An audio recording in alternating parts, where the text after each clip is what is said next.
जैन रावत भाटा से पूछते हैं, नमोस्तु महाराज जी, सर्वार सिद्धि के 258 पद में काल लब्धि से संबंधित जो बात कही है वो क्या है, उसे स्पष्ट करें। काल लब्धि कोई चीज नहीं है। काल लब्धि की यदि व्युत्पत्ति करें तो जिस काल में कार्य हुआ है उसको काल लब्धि कहते हैं। काल में किसी का इतिहास नहीं लिखा है, इतिहास लिखने वाले हम और आप हैं।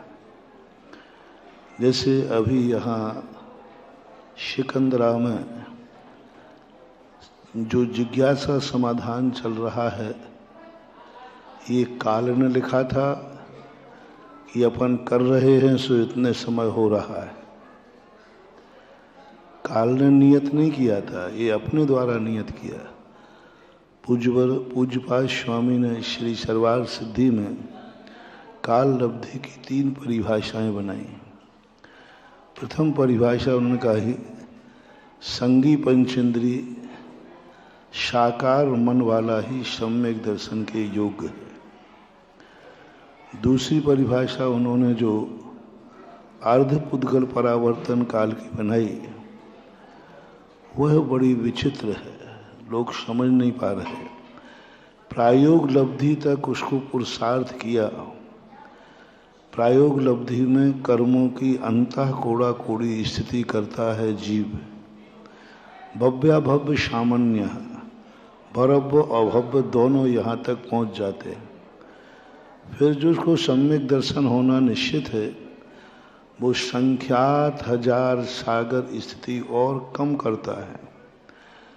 जब संख्यात हजार स्थिति कम कर लेता है उस समय ये निश्चित हो जाता है कि इसको सम्यक दर्शन होगा ही होगा, ये लौट के नहीं आ सकता करण लब्धि के एक अंतिम भाग में।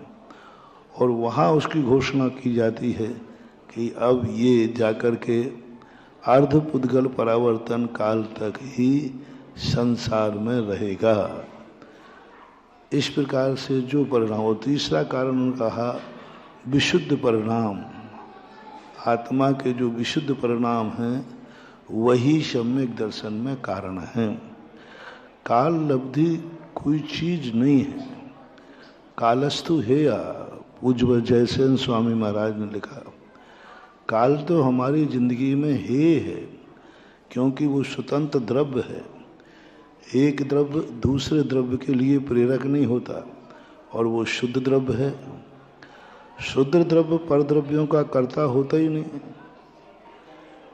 परद्रव्यों के कर्तापन में उसका अभाव है। मात्र उदासीन रूप से वह परद्रव्यों के परिणमन में मात्र निमित्त बनता है, कर्ता नहीं होता। काल किसी चीज का निर्णायक नहीं है ऐसा। और हमने बहुत बार कहा है कि काल लब्धि शब्द, नियत शब्द जब तुम्हारी जिंदगी में आ जाए, समझ लेना तुम्हारा डाउनफॉल चालू हो गया। तुम्हारा हिरास, तुम्हारी शक्तियां सब खत्म होना चालू हो जाएंगी।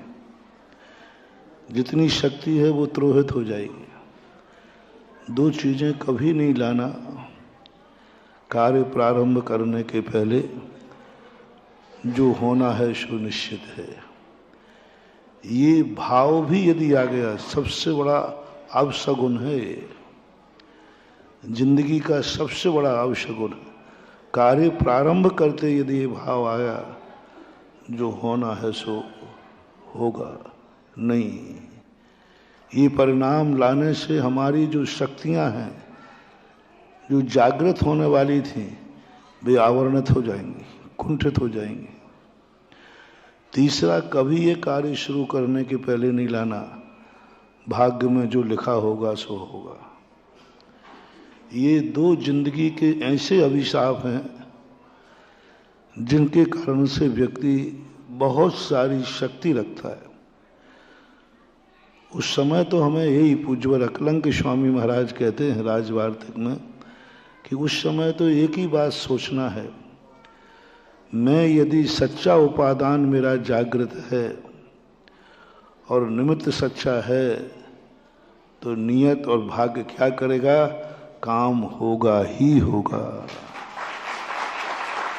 अलंग शक्तिर भवितव्यतेयम हेतुद्वया विस्कृत कार्य लिंगः।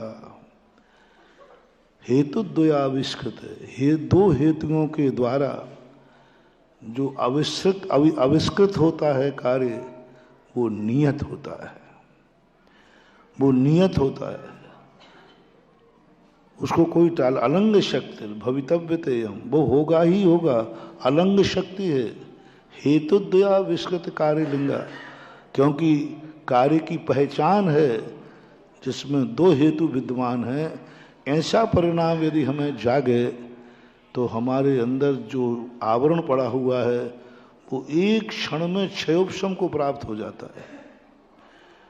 एक क्षण में जिस कार्य को करने की हमारी शक्ति नहीं थी, हमारी शक्ति जागती है। कहते ना, दमदार तो बेड़ा पार। यदि हौसला बुलंद है तो मंजिल भी निकट है। हौसला यदि बुलंद है तो मस्जिद भी, और हौसला जिनका बुलंद है वे किस्मत की रकीलों को भी बदल देते हैं। किस्मत की रकीलों पे चलने वाले बुज़दिल होते हैं। किस्मत हमने लिखी है, हम उसको बदल सकते हैं। जो राइटिंग हमारी खुद की है राइटिंग, उस राइटिंग को हम बदल देंगे, दूसरे से मिलाने की जरूरत ही नहीं। क्योंकि किस्मत जो लिखी है हमारी खुद की राइटिंग से लिखी गई है, खुद ने लिखी है, हम खुद उसको मिटा सकते हैं। ऐसा हौसला होना चाहिए। तो इस प्रकार की काल लब्धि की चर्चाएं कोई ज़्यादा आचार्यों ने की नहीं। विकिर प्रकीर्ण कुंद कुंद स्वामी ने कहीं भी काल लब्धि की चर्चा नहीं की। पूज्यवर समंतभद्र महाराज जो आद्य आचार्य हैं, पूज्यवर बटकेर महाराज, पूज्यवर यति वृषभ आचार्य महाराज, पूज्यवर पुष्पदंत भूतबली महाराज, ये सब ईसा पूर्व प्रथम शताब्दी के आचार्य हैं जिन्होंने काल लब्धि की कहीं चर्चा नहीं की। बाद में काल लब्धि की चर्चा आई है। मात्र पूज्यवर कार्तिकेय स्वामी ने कार्तिकेय अनुप्रेक्षा में भी वहाँ काल लब्धि की चर्चा की है, लेकिन वो भी जब की है जब कार्य करने पर तुम विफल हुए। अब ये दोनों चीज़ों को कहाँ लाना? एक जिनेन्द्र वर्णी हुए हैं छुल्लक जी, जैन सिद्धांत कोशकार, उन्होंने एक बहुत अच्छी बात लिखी कि यदि नियतवाद लाना है तो हर चीज में लाओ, पाप कार्यों में भी लाओ। किसी ने हमें गाली दी है तो सोचो भगवान ने आज ऐसे ही देखा था। किसी ने तुम्हारे जेब में से चोरी कर ली है, आकुल व्याकुल परिणाम मत करो, क्योंकि भगवान ने ऐसे ही देखा था। तो हम उन कार्यों में तो लाते नहीं, धर्म के कार्यों में लाते हैं। भाई ऐसा क्यों नहीं कर रहे हो? बोले अभी हमारी काल अवधि नहीं आई। तो इस प्रकार से वहाँ भी उन्होंने कहा कब लाना ये चीज़ें? जब तुम पूर्ण कार्य करने पर विफल हो जाओ, उस समय जरूर इस बात को लाना, ऐसा ही होना था।